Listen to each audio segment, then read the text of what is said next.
Welcome to another episode of Roll or Die. We have another repeat guest for you today. This woman is no stranger to most people in the Australian Brazilian Jiu-Jitsu scene. She is one half of the, Australian Brazilian Jiu-Jitsu royalty couple. And she, in her own right, is an amazing grappler. She represented Australia at the 2019 ADCC. She has won world championships at blue, purple, and brown. She's represented Australia at the World Pro. She's a mum of two. She's our friend, Liv Giles. Thanks for joining us, Liv. Quite the introduction. Hi, guys. I try. Bloody good introduction, Liv. You've accomplished so much, mate. So thank you for coming on. It's really cool that you can take time away from, work and husband and kids and training and all that sort of stuff. So number one, thanks for coming on. We appreciate it. Pleasure. We were just sort of saying, like, my first ever seminar that I attended was taught by you.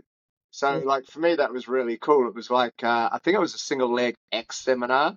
And I'm like been training for, I don't know, something silly like 5 months or 6 months or something. And I'm like, this is stupid. This will never work. How do you even get into these positions? That's so it's right? Funny how the journey, changes, right? So it's really cool. Like, great to have you on. Yeah, it's been time flies. Yeah, Yeah. So the last time, for our long-time listeners who have been with us from the start, they might remember we had Liv on very, very early in 2020 when we were in the middle of the lockdowns. And then we had her on again when her first child, it was about 4 or 5 months, I think. But it's been probably 3.5 years since we last talked with you. So tell us a little bit, for anybody that doesn't realize, what's been happening in your life in the last 3.5 years. What's going on for you? Gosh, like nothing and everything. So, I mean, I guess priorities have sort of changed, and I'm a mum of two. So I've got a 2-year-old and a 4-year-old, and that probably takes majority of my time. But I'm sort of like just starting to feel like I'm coming out of like my postpartum era and ready to sort of rejoin society. It's taken me a little while. But I mean, look, I train every day. Well, not every day, probably like 5 days a week. What's changed is that I haven't competed since, and I'm not sure that I will. It's taken me a little while to sort of like accept that by the time this is published, I'll be 41 because I still feel like a 20-year-old here, not in the body. And training, like, I'm so lucky I get to train, when Adele is in town and like Nadia, I get to train with those girls every day. And it, compared to 5 years ago where we had great roles, or maybe I was a little bit more experienced, to I can't even get a grip. And it's just changed, and it's really awesome to see the next generation. So I guess my role in jiu-jitsu, I do it more, of course I'm like very competitive still, but it's more, I can't roll hard every day. I do it more to stay sane, looking after toddlers more than anything. And it's just fun, and it's a way to sweat and use my body and my brain that's not just going to the gym and lifting weights. And besides that, the huge change has been like I'm just like I try to be the best cheerleader and the best teammate I can be to the men and women that are now doing what I was trying to do years ago. So and besides that, I'm coaching, I'm training, I'm editing and doing stuff for Submeta. Jack of all trades, must have none at the moment. Kids, I do 50 million things, not very well. It's been so interesting looking at the journey for me, looking in, right? Like seeing how you were at the highest pinnacle, like the elite, female grappler really in Australia, representing Australia. And then now watching, Adele really take over that sort of role. Like, what does it feel like walking around the gym just going, oh, yeah, I used to bash her? Like, you must say that. It feels sad. That's like... No, not really. She's so good. But, like, in reality, and I'm not saying by any means if I trained like a professional athlete that I could beat her, whatever that means in the training sense, but I don't think I could.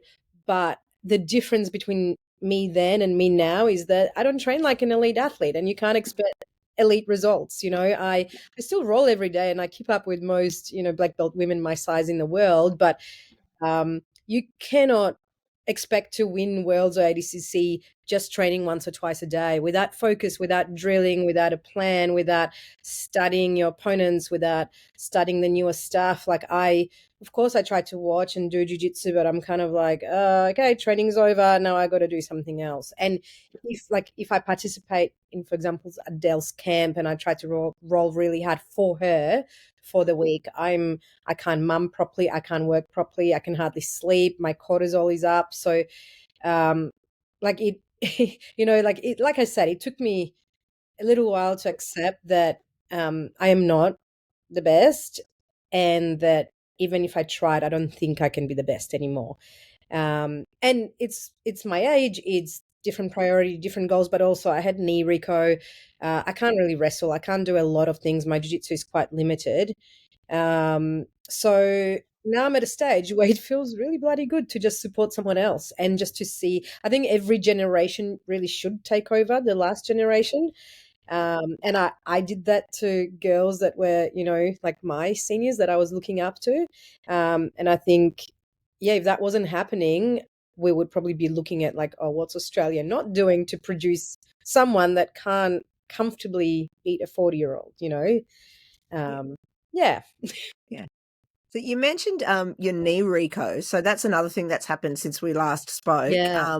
And you were quite vocal in your rehab and things like that. So can Yes. you tell our listeners a little bit about that? You had that, I think, after you had your second child. You Yes. also had surgery. Yeah. I tore my ACL many years ago, probably about would have been like 2016, I think. And look, the evidence has changed a lot since then. What we know now is that ACLs can regenerate by themselves in certain population, and conservative management, so no surgery is encouraged, again, for a certain population. And I think at the time I was like coping very well without an ACL. I could get myself strong. It probably regrew at some point, and I probably retore it again. And I think because I started jiu-jitsu quite late for, an elite athlete at 25, when I got to sort of 35, it was like, if I have surgery now, that's probably the end of my career, because it's really a 12-month return to full sport, and you don't know if it's going to be better or worse, right? So for me, it was like, let's try to not do it and delay it. And I was quite successful without it. But what started happening, especially after the second baby, was it would just start sort of giving way and going. Just once I had Walt strapped onto me and we're walking, I think we're hiking in Portugal, and my knee just completely gave way and I fell. And I was like, well, that could have been my son. That's not just me. And I think just post-pregnancy, two things have happened. Like, you've got way more relaxin and your muscles, ligaments are a lot more lax, but I also don't have time to do, 3 days a week of rehab no matter what, or strength training. So I try to do it now for different reasons, like osteoporosis prevention and perimenopause type stuff. But it's not so much to, be stronger than everyone else at the gym. So, the decision to get it done was, and like, look, a lot of the professionals still encourage me not to get it done, because no one can, even the surgeon couldn't recommend that it will be better afterwards. But it got to the point where, like, I was fine with not wrestling. I was fine with like not fast around the legs passing, but it got to the point where I would like pull guard and it would give way. And I just thought, sort of, when, if I want to be on the mats for the next 10, 20 years, I can't just play close guard and half guard and pass on my knees forever. Like, it's just boring to me. So I want to be able to do, I don't wrestle anymore, even though I could. I just think it's too much of a risk for me to redo it and be off the mats. But I can do, not all, like today I couldn't sit in close guard, so I just tap and I go, sorry, can we go from not close guard? Consider that a win. Just reset from a position I'm comfortable at. So it's not perfect. I can't do some stuff. I'm pretty sure I've got a meniscus tear, but it allows me to train. Again, I wouldn't feel comfortable maybe going to worlds like that and trying to win worlds. I think I would need a few more things to be able to do with my knee, but it allows me to be happy and stay on the mat. Can you tell us a little bit about your mindset, Liv? Like, you've been like also like you've been elite in three very, very hard solo sports, really, right? Like yes, they're team Yeah. based, Yeah. but it's individual sport Yeah. for sure, right? Yeah. Now that you know that you're not at that peak of your powers, and you don't want to get back there for all those sorts of reasons and that you're talking about, as a guy who's old now, like what's the mindset that you take into your roles? Like you roll against Adele, and you're obviously good friends, and you're obviously a phenomenal training partner for her. But what's your mindset that you have now in the gym when you're rolling with people and you're like you were in closed garden, you're like, hey man, can we just reset? Like this isn't good for me. So you've obviously still got the competitive mindset, but Mhm. can you sort of talk us through your mindset in regards to just saying like, hey, I'm gonna tap, we're gonna reset. Can you tell us about that? Because I find that really interesting. Yeah, I mean, I don't think that's a new thing necessarily. I mean, I've always been a little bit psychotic in the way, like how hard I train and how much I push myself, but I've never not tapped to things that I should be tapping to because it's just Yeah. in training, it's just silly. Even in competition, it's kind of silly, right? But yeah, so I guess now I've just gotten a lot more confident, comfortable, maybe just mature, grown up, a little bit less ego to say, I don't want to roll with this person. You're a bit too big for me. You're a bit too fast. You're a bit too good. Not in an ego sense, but like, Yeah. my shoulders are hurting. I can't have extra 10 kilos on top of me. Mindset, I don't know. I still try to, I guess mindset is I'm always still working on a move. I'm not just like, Yeah. unless I'm like exhausted because Audrey's been up all day, I just try to roll and not judge it just for the sake of sweating. But most of the time, I'm trying to consciously do something in a roll. I am mainly doing the pro classes because nights are a little bit tricky with kids. I do 1 or 2 nights a week now with a babysitter.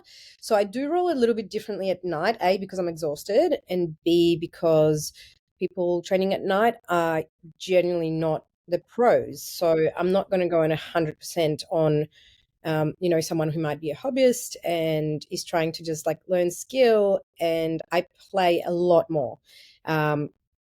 But the playfulness, that's probably the biggest change for me. So I remember like when I was still competing, and I think my main training partner was Chizaki Akiyama, and she's considerably lighter than me. Sometimes we competed at the same classes, but she's just generally a smaller person. And sometimes one day Lockie was asked her in front of me on purpose, was like, does Liv ever let you play? And she's like, no.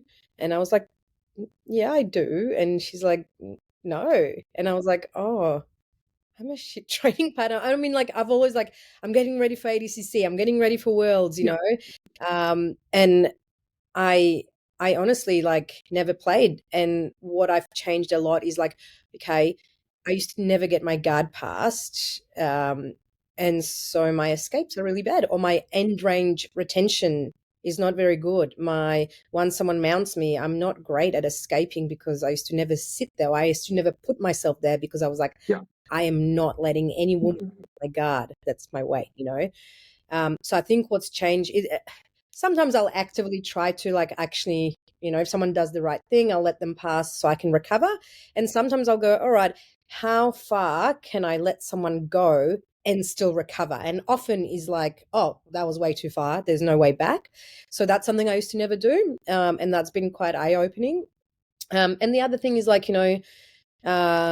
just I'll pass someone, maybe they're lower skill or they're a little bit slower, and I'll just like let them recover and pass off that. So I'm practicing my transition a lot more. And yeah, like I said, at night, I'm just so tired. I can't do 2 hard training sessions a day. I can't even do 2 hard days in a row because my body's just breaking. So yeah, I think letting go of ego, being more playful. Also, this is good and bad. Consequences of not getting a move to work are very different. Before it was like, well, I have to get this to work. I have to specific train it because when I go to Worlds and it doesn't work, I lose. Whereas now I'm like, okay, well, I got passed. Who cares? I got swept. Like, let's try again. But the rate of improvement is obviously a lot slower. But I'm okay with that. So you've relaxed it quite a bit more than it's what it sounds like with regard to your attitude to your training and the outcomes, etc. Yeah. I mean, I have to. I just can't. Like Lockie said to me, I think yesterday, he's like, "Oh, I never see you like so exhausted from rolling that you can't walk." Because I used to train like that, and I'm like, "Yeah, because I can't. Like I can still push myself there, but the consequences of going that hard is it's really bad for the rest of my life." But in saying that, like, when I do have to do a hard roll, like for Adele, if someone's getting ready for a comp, it's really fun to know that I can still do it. I still can turn like the psycho on. I just don't because it hurts.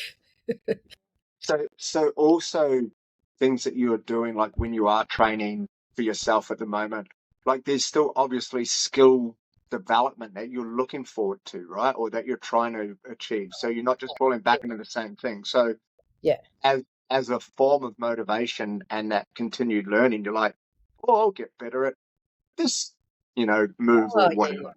I think you have to. Otherwise, I mean, everyone does jiu-jitsu for different reasons in different ways. But Yeah. I think it gets pretty boring when you don't try new stuff. Yeah. Hey, if you're trying your D game and you get passed by a blue belt, who cares? Like, Yeah. I don't know. So yeah, I'm always working on new stuff, changing my style quite a bit, changing my passing. Like it's been really fun. We are recording this quite a way in the part or into the future, I guess, is when this is going to be recorded. So by the time this comes out, CJI will be done and dusted. But can you tell us a little bit about where things are at for you? You were telling us before we press record what's coming up for you, that you are going over without kids, and you'll be there at the event. What's the team going to do with all the money That's when they win? Well, yeah, I don't know what they're going to do. We're not going to get any money, but hopefully they will. No, I'm super excited because I get to actually go this year. I mean, like someone asked me if we're going to Vegas, and I'm like, you couldn't pay me enough to bring a 4 and a 2-year-old to Vegas for 4 days. Like, I actually couldn't think of anything worse. And a very generous friend of ours asked if we want to tag along on his private jet, and I said, maybe I'll check my schedule. So I called my mom and I was like, so if I go on a private jet, would you have my kids for a week? And she said yes. And now I'm thinking I should have used that, week leave to go to like some really cool place, not Vegas. But here we are. We are coming back on economy, going up on a private jet. But I am so excited. I'm going to be a little bit sexist, obviously, because I really want to see Adele compete, because I also think she's got a huge chance of winning that 4-women division, and it's going to be a really, really epic division. And I think just being there, like with her, and being, not on a claim that I'm any part of her like jiu-jitsu prep, because I think she can do it with anyone, but just being her friend and seeing her how much she trains and how hard she works, it's really cool being part of the process, or experiencing the process anyway. And obviously the like Lockie's coaching the Asia Oceania team, and I think, look, I wouldn't say we're the favorites, but I think it's an interesting format. It's a team quintet style format, and it's like submission only, right? So I think anything can happen with that. We've got like Declan, who is one of the best in the world, Bilal, who trains at Absolute, and he gets on anyone's legs and they will break. Like, he's a very scary man, and that's going to be cool to see because the world doesn't know him yet. Obviously Fabricio Andre, like he's only 66 kilos, but he's one of the most epic competitors. And Kenta is amazing as well in 77 kilos. So like we've got a team who, they are hard to submit, but also I think they can submit anyone as well. So I don't know. I think there might be a few surprises depending on the seeding and who we get, and style versus style. It's going to be really fun. Yeah, the concept is so good. Like Craig and the team who've come up with the rule set and the ideas behind it. Like, it is such a exciting rule set that's going to be happening. Not knowing who's going to come out, that sort of Royal Rumble sort of style. You're like, I wonder who's next. I think it's such a good plan. And Yeah. as you say, like the submission only style of it, like you could take somebody out by just nobody gets submitted, right? And Yeah. then all of a Yeah. sudden you've got Declan, for instance, coming in. You're like, God, Declan could wreck these guys. Like you just don't know what's going to happen. Yeah. Yeah. So I don't know. I think it'll be Fun. super exciting, and like the whole event will be great, I think. I'm like you, Liv. Like I think Adele's got a massive chance. But to me, the the female grappling scene around the world is the most exciting thing to me at the moment. Like they're doing jiu-jitsu. It's just phenomenal, you know? Like when I watch female grappling at the moment, like the level of power, the level of technique, like it's the level of energy, and then the love they show at the end of it. Like it's beautiful. I love it. It's so cool. Yeah, I think they're starting to be like more and more professional as well. Obviously, they're getting paid now, which is great. Yeah, We're starting to get paid, but it's more like, like I'm going to speak for Adele because that's who I know more personally. But yeah, like she understands the assignment. She knows that she has to yeah, shit talk or not shit talk or whatever. It's a marketing thing as well. You yeah. don't just win matches; it's how you win matches, how you present yourself, what your brand is, and I think the girls are doing that now. Very well. Selling more and more views, obviously as well as good jiu-jitsu, but that's often not enough. And same for the guys. Yeah. Yeah. So on that, and I guess also for you as a mum, like what advice would you give to any of our female listeners who are, maybe struggling with their training, who they haven't competed at the elite level, they're just hobbyists, but they're wanting to still get on the mats. And, sometimes it's hard as a mum, as you know, like the whole juggle thing, it's really hard. What sort of advice would you give to any of our listeners, male or female, I guess, with little kids? I think like consistency is key. It's maybe a little bit hard for me to comment, like you just find time, because as a mum or as a parent or just a grown up, it's sometimes really hard to find time. And I come from a pretty privileged position where I guess like rolling is part of my job. So I go to work because I train and I film Locky Roll for Submeta. So I get to do it because it's our gym and it's accessible. And it's not like that for everyone. Like I have no idea how you did it, Kim, for years with 3 kids. Like I have no idea. Like I know you just make it happen when you really want to, but that's also very hard for most people, right? But I think consistency is key. You don't always have to go hard. If you can find 2 or 3 times a day where you could just turn up and do a class, you do that. You can go to the gym at 6 a.m. and do 30 minutes of weights. Like sometimes all I have time for is 20-25 minutes of weights, and I just do the most important lifts, and that's it. Like that's my exercise done because I have to go home and cook dinner. So yeah, I am in a like slightly privileged position that I can just make time to train at 10 a.m., which most people can't. But I think, look, the one thing that I've always, like someone said to me at training the other day, going like, oh, you don't always roll hard, but when you do, you don't really guess out. Like, and I'm like, yeah, because I am like, I get to train most days and I can go hard, and maybe I'll have one harder roll every day. So I guess I've never really gotten that unfit. And I think that's just consistency. I never really stopped training, even when I was pregnant, even like my knee reco I did, but I think that really, really helps. It's just that your rate of progression will be slower. So on that, don't compare yourself to people that are professional. I often have, especially ladies, I don't see the guys as much because they might not confide in me as much, but especially at the beginning of the careers, they get a little bit upset because, I don't know, I beat them, or Adele or Nadia, and I'm like, well, like for me, I've had 15 years at the sport. Um, Nadia and Adele are professionals. Like, why would you compare yourself, someone who trains twice a day and doesn't really work, to being a hobbyist who has to work full time, has other commitments, and trains twice a week? Like, it's not possible. Just enjoy it for what it is. If you're competitive, like there's plenty of comps you can do. You can do Masters Worlds, you can do local comps, and you can still compete with adults. Like if someone does grappling industries and they jump in, you still compete with elite athletes. But I think you just can't compare yourself to people that get to train full time. And like, look at the AOJ kids these days, like Mia and Ashley Funegra. I think that's how you say the last names. Like winning black belt worlds in your first year, or just after getting your black belt, like 2 days earlier. I'm from a different generation now. Like, I think if I started jiu-jitsu now at 25, it will be not impossible, but extremely difficult to achieve what I have achieved, because I think you just have to be so much more technical now.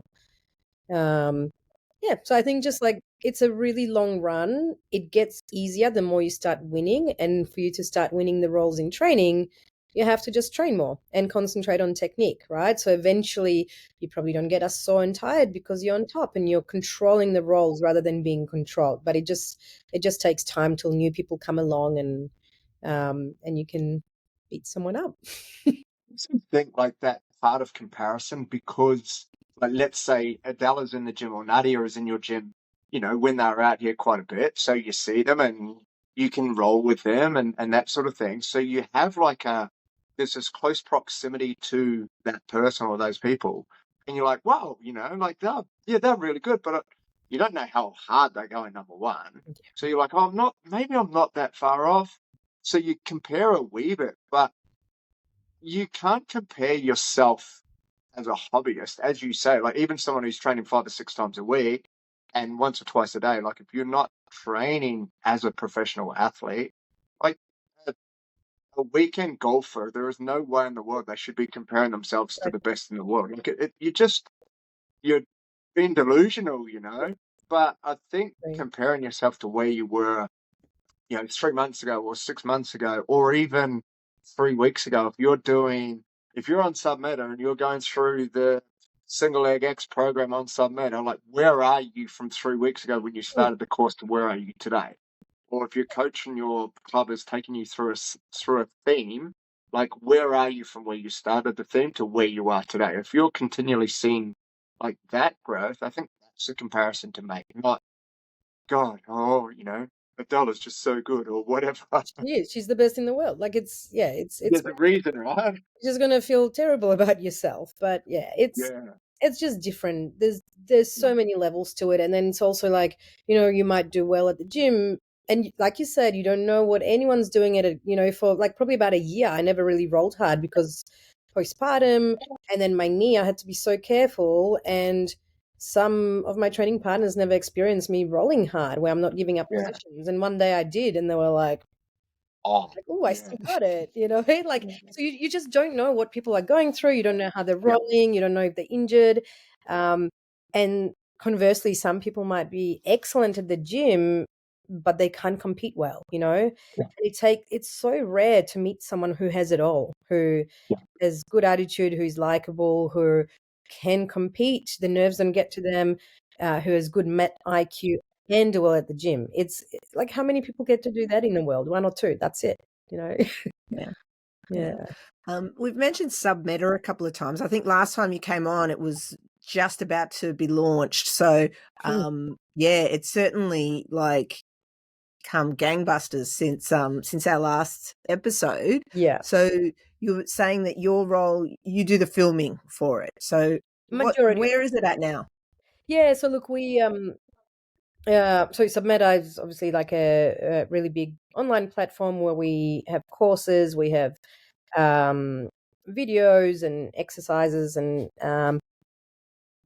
so my role is mainly I film a lot of the rolling footage for Lockie, a lot of like specific training, any troubleshooting Q&A.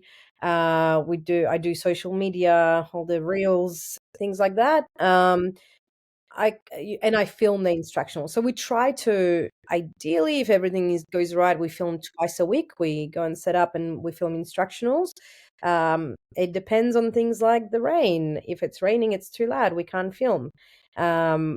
If it's 40 degrees, we can't film because you can't have aircon on because it's too loud. So I'll say 2 times a week, but in reality, it's probably like 1 day a week we film instructionals. Lockie edits all the instructionals. I edit all the like videos that go up. We also, we have a developer, we have a designer working on it. We've just employed another person to take over the social media content because I just don't have time to do a really good job. But yes, it's a lot of work. Lockie often edits till 1 a.m. every single day.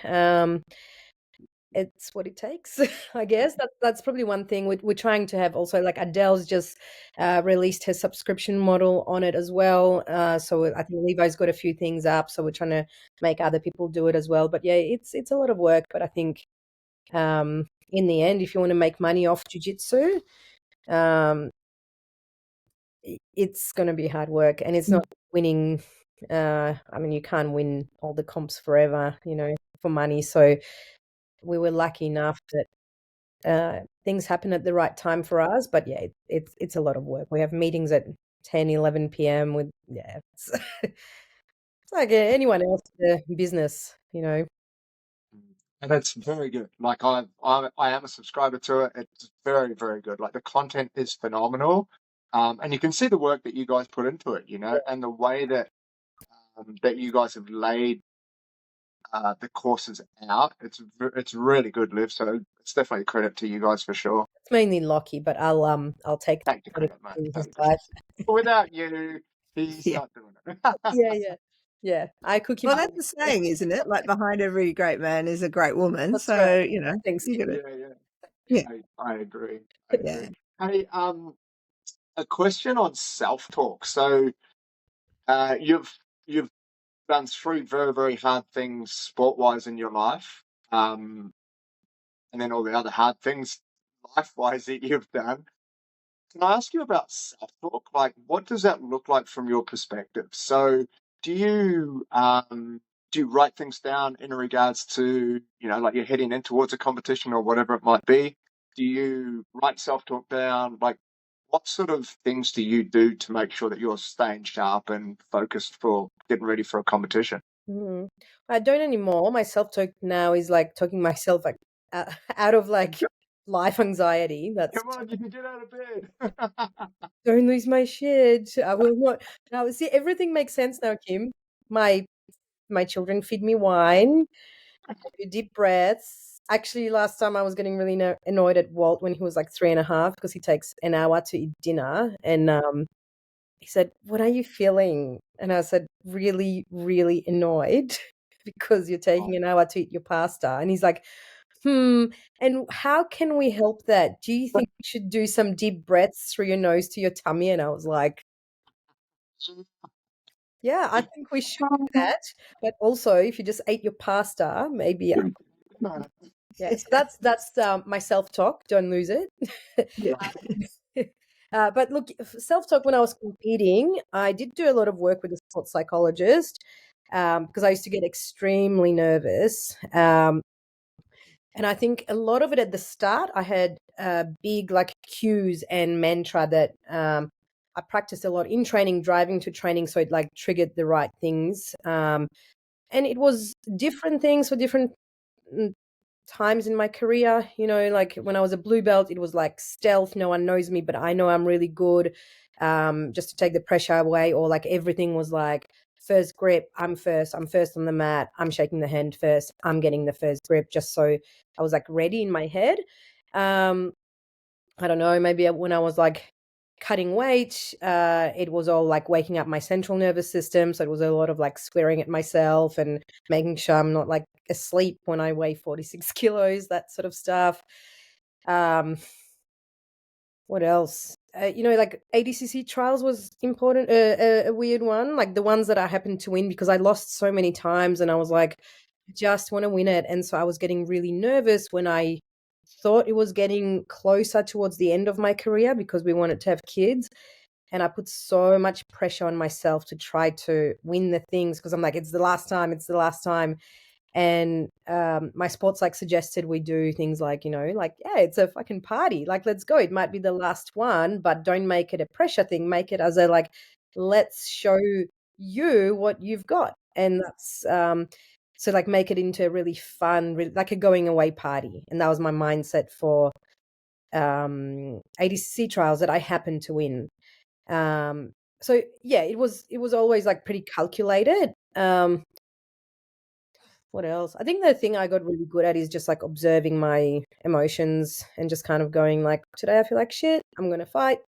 I feel really good. It doesn't matter. I'm going to fight. I had no sleep. Okay. I'm going to go and fight. Like, so just dissociating myself from, well, observing the emotions, but not let them run me or recreate something that I can't. But yeah, I have to say I probably had to do it less and less towards the end of my competition days. I got quite good at it. Yeah. Yeah. And what about your kids and jiu-jitsu? Where are things at for you? Like I see you often on social media just playing around. Are they going to be, yes, you have to do jiu-jitsu, or you're going to leave it up to them, or I think we're where are gonna things look. at? I would like them to do it when they're little, just because I think it's actually a good thing for kids to do. I had we so a lot of the black belts at the gym, we all had kids at a very similar time during the pandemic, and our kids turned like 3.5, and we had this romantic idea that we're going to start a toddler jiu-jitsu class and teach our kids jiu-jitsu. Like we're going to teach our own kids jiu-jitsu. How cool is that? It was a terrible idea. No, it's great. But so I started a 3 to 5-year-old class just once a week.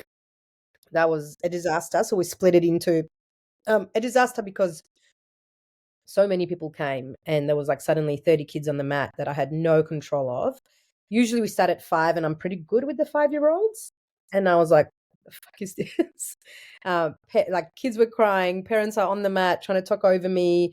And it was just, people were going like, whoa, I don't want them to touch other kids. And I'm like, jiu-jitsu. Like that's the whole idea. Are they gonna fight? And I'm like, well, yeah, eventually. That's the whole point of doing this sport. So anyway, I split it into 3 to 4-year-olds and then 4 to 5-year-olds. I am phasing out the 3 to 4-year-olds because they're just not developmentally ready, I think, to pay attention. So like gymnastics type stuff and solo drills, fine. Partner work is very difficult at this age. Even Walt, he just turned 4 and we're doing double legs and he's like, I wanted to go first. It's my turn. I'm like, no, it's a competition. Like you have to be first if you want to be first. But he thinks they're like taking turns, so he doesn't grasp that idea yet. It's hard at 4. But the 4 to 5-year-olds, like they're capable of more than I ever thought possible, really. It's just that being a mum and a coach to your child, I don't think works very well. Or else it's just me. I don't know. But I know, like, I coach with Jamie Selby-Fam, who's a black belt, and his daughter and Walt, like, they pretty much don't listen to us because we're the parents. And I think it's pretty confusing at this age to kind of go, like, we'll do high five, fist bump, and he's like, I need an ice pack. I'm like, dude, it's just a fist bump. Like, but I can't really say that. So I think it's been really cute. Walt definitely like getting better at it, and I don't push it at all. I think it has to be fun at this age. When we come home, often he wants to do jiu-jitsu, and so does Audrey because she watches it all. Like she'll do ballet and then go, and now I crush you, and she does a double leg, so it's very cute. But I wouldn't say either of them, like Walt especially, he's not particularly keen, or like I've seen some 4-year-olds that are already amazing, and that's not my children. If they do it, I hope so. It would be awesome. Is it a great career choice? No. Is it fun? Yes. I think kids should do it for self-defense, self-esteem, just doing a sport, a physical activity. I think it's the best thing ever. But I think in the future, my role will be better as a mum and to be his support, and then, find a different coach for him, I think. And then maybe when he's a little bit older, that can change again if he ever thinks his parents are cool, which I'm not sure. Do your kids think? Oh my goodness.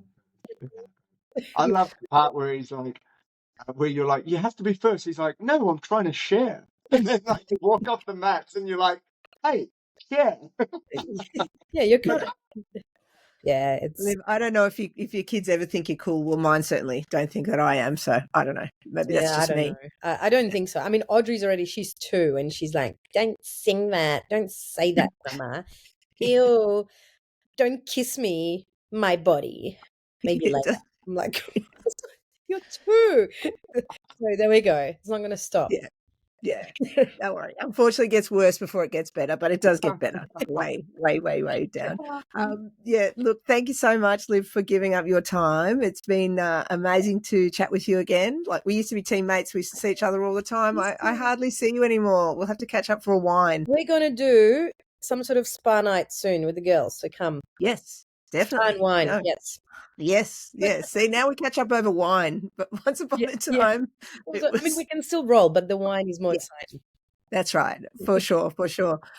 So at the end of our episodes now, we just do a little bit of a pop quiz, which is something we've added on recently, where Brentos just asks a couple of questions. So let's do it. All right, let's do it. Hey, Liv. All right, some easy ones first, mate. iPhone or Samsung? I have an iPhone, but I reckon I'm going to switch. Legend. I like that already. Here's an easy one for you. Well, maybe not. CJI or ADCC? Oh, I don't know. I don't know. At the moment, you have to say CJI because of the prize money, but like ADCC is ADCC. It's legendary. It's still ADCC, right? I don't know. There's no ADCC this year, so it's got to be CGI. Yeah, exactly. Let's go with that. Strength or flexibility? For jiu-jitsu, Sure. flexibility. For life, Cool. probably strength. I don't know. Yep. Pasta or rice? Rice. I'm making fried rice today. That's why. There you go. Tomorrow we'll Steak. up. Steak or chicken? Or we don't really eat red meat, but I'm going to say steak because I miss it and I love it. All right. I've got this one is for competitive Liv. Guard pull or takedown? Guard pull. Beautiful. I love it. What's your favorite belt that you've had? Oh. Besides black, probably blue actually. Yeah, okay.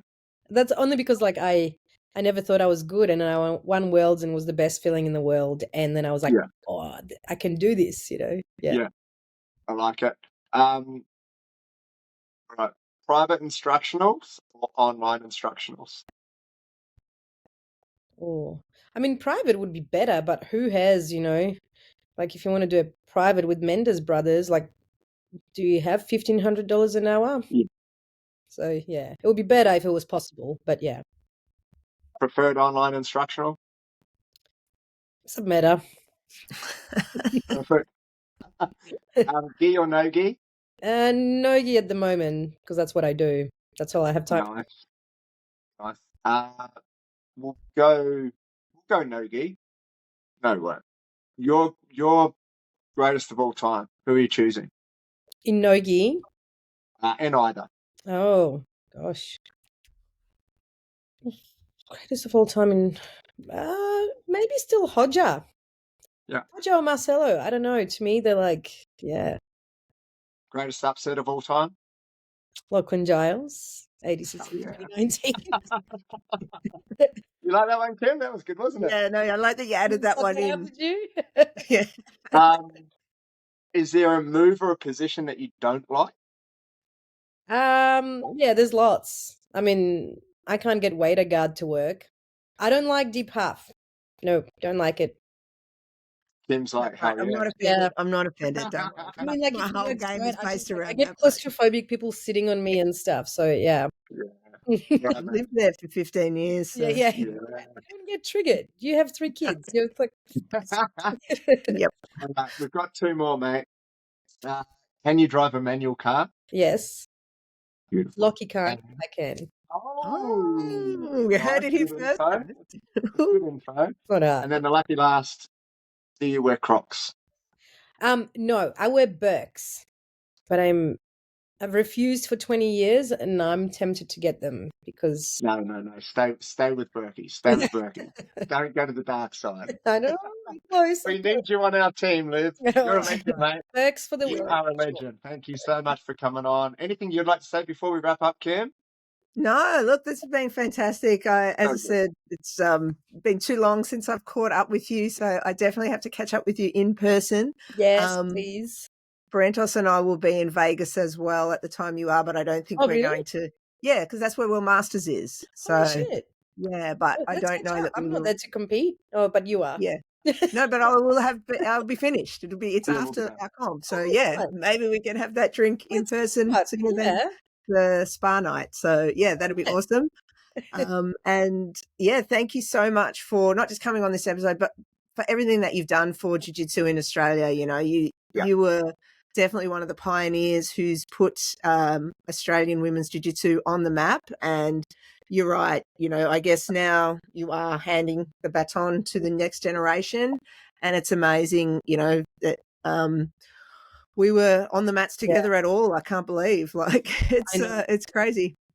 Yeah, it's pretty cool. Yeah. It's I think Australian Jiu-Jitsu is in really, really good hands. So Yes, yeah, it is. it's pretty Yes, cool. it is. Thank you so much. So yeah, we won't have this episode out for a little while. So when it does come out, maybe half of the stuff we've talked about will be old news. Yeah. But yeah, thank you for sharing and for, as I said, for everything that you do for Jiu-Jitsu, because it's we're forever indebted to your time and your service. Oh, So, thanks, Kim, and you too. Legend just competed at nationals for like how yes, many? It's like yes, 50th time or something. 50 years old. Come on, some other 50-year-old women. I need some more of you so that Amazing. I'm not going always down in age. But I know. yeah, we're going to World Masters, cool, so let's though. see how It that goes. nearly made me want to compete. Nearly.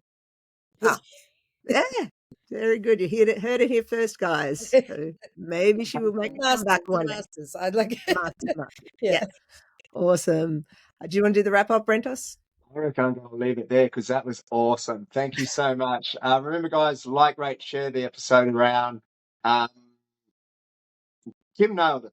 Like, Liv is a living treasure for Australian Jiu-Jitsu, not just the female Jiu-Jitsu, like for Australian Jiu-Jitsu. You definitely help put the country on the map, mate, so we all appreciate you.